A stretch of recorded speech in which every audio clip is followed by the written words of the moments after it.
De Dietrich est une entreprise qui fournit des équipements, des systèmes et des solutions de réaction pour les entreprises chimiques et pharmaceutiques globales.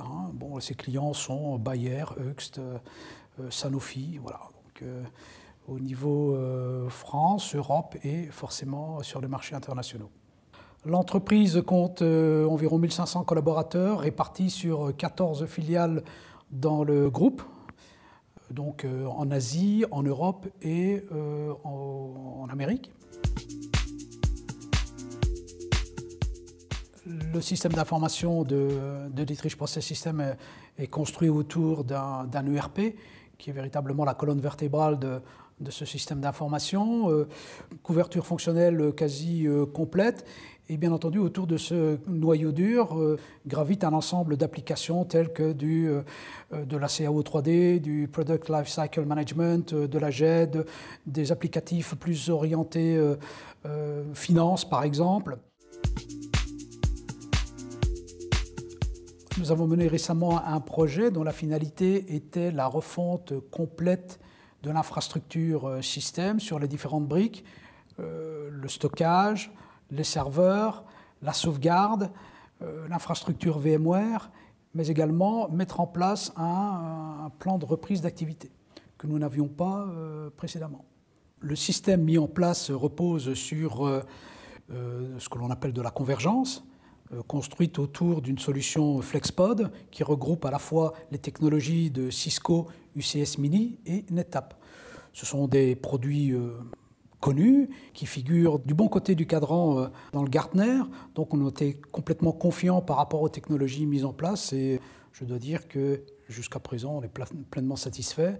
La solution FlexPod Express combine le computing avec les serveurs UCS Mini, le stockage avec la solution NetApp et le réseau Cisco.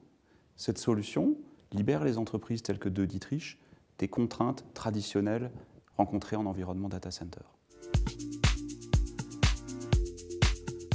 Au terme de l'audit mené par ATO, pour identifier clairement tous les points de contention, toutes les lenteurs sur le système, nous avons pu construire un cahier des charges beaucoup plus précis, à la fois sur la volumétrie, sur les performances attendues, sur le type également de technologie à mettre en œuvre. Et c'est vrai que ça nous a beaucoup aidé dans cette démarche de définition et d'expression de besoins. Et au terme d'un processus de sélection mené rigoureusement avec les équipes internes, on a décidé de confier à ATO la réalisation et la maintenance et le support de cette nouvelle infrastructure. Et jusqu'à présent, on n'a qu'à s'en réjouir. Nous sommes très contents de la manière dont ce projet s'est déroulé. Il n'y a pas eu de gros problèmes. Il avait été assez bien cadré dès le départ. On a pris le temps nécessaire pour prendre le recul, pour faire mûrir la réflexion. En gros, c'est un projet qui a duré une année, mais de manière très tranquille, très cool, sans stress, et qui a fait que lorsqu'on est passé en production, ça s'est fait sans aucun problème. Pour garantir et s'assurer de la bonne fin du projet, on a mené avec ATO une démarche classique de gestion de projet, c'est-à-dire un kick-off, un cadrage des besoins, une validation des scénarios, une installation physique du matériel, et puis, je dirais, une phase de paramétrage et de migration. Et globalement, tout ça s'est passé relativement bien. Comme dans tout projet, il y a parfois quelques accros. On a eu quelques pannes matérielles qui ont été réglées très facilement en faisant appel au support, via ATO d'ailleurs. On a eu un petit souci sur la volumétrie.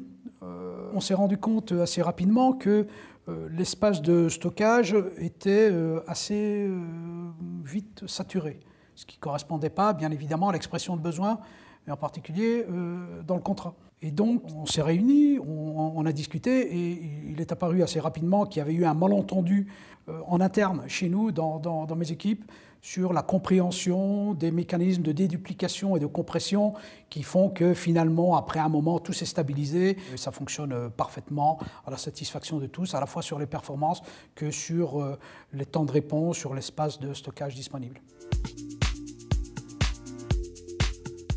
Atteo connaît une croissance absolument remarquable qui est liée à la qualité des prestations, faute de quoi ils auraient déjà disparu du marché. Je suis impressionné par le professionnalisme et la compétence et aussi le dynamisme et j'ai envie de dire aussi la jeunesse de cette entreprise qui a vraiment un esprit start-up. Et pour une vieille entreprise de 335 ans comme de Dietrich, ça fait du bien de travailler avec des start-up dynamiques et on trouve des jeunes motivés qui, sur le temps de midi, prennent le temps de jouer à la Wii ou je ne sais quel autre jeu. Donc je suis particulièrement impressionné par l'esprit start-up qui règne dans l'entreprise.